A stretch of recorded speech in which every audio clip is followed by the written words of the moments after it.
Des pluies torrentielles ont ravagé Les villes africaines, dans leur majorité, sont exposées aux catastrophes de toute nature. La situation hypothèque l'avenir des pays du continent.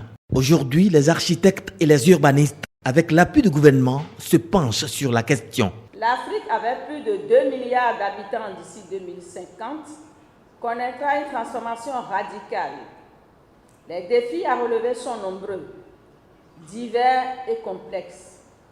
Ils ont pour nom, entre autres, la croissance économique, l'urbanisation rapide des métropoles africaines, la réduction des terres agricoles et l'arrivée de nouvelles technologies.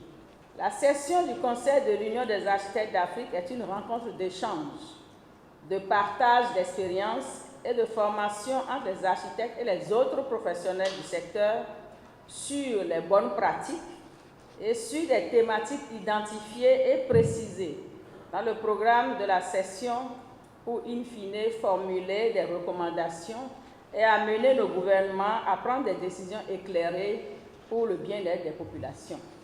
Cette 60e session de l'Union des architectes d'Afrique est organisée au Bénin en raison de ses avancées diplomatiques. L'accès facile au Bénin sans formalité de visa, c'est ça qui a permis à ce que nous puissions vraiment négocier ces assises-là dans notre pays.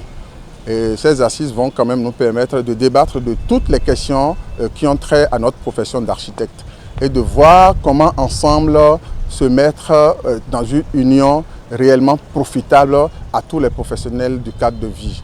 C'est-à-dire essayer de trouver des moyens de regroupement et de participation aux compétitions au niveau continental et à l'international, de manière à ce que nous puissions réussir à prouver que nous avons de la matière et nous devons travailler de manière à rendre le cadre de vie vraiment très favorable à nos populations. Construire la résilience des villes africaines, quels enjeux pour la planification et la gestion urbaine? Ce thème fédère les réflexions. Quand il y a inondation, qui sont ceux qui meurent, qui sont ceux dont les maisons tombent?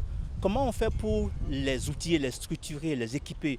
Comment on fait pour mobiliser les ressources pour le faire? Comment on fait pour planifier avec ceux qui sont vulnérables? Parce qu'il ne faut pas faire, on ne construit pas la résilience pour quelqu'un, on construit la résilience avec la personne. Donc ça appellera plus de décentralisation, ça appellera une vraie capacitation des communes, mais ça appellera aussi l'apprentissage de la co-conception à la co-mise en œuvre de la résilience. Et ça, c'est tout un métier que nous ne savons pas encore faire et pour lequel il faudra que l'État central et décentralisé et les communes puissent le faire. C'est pour ça que j'ai parlé de gouvernance urbaine plutôt que de gestion urbaine. L'Union se propose de contribuer à aider les peuples africains à un mieux-être social pour le long terme.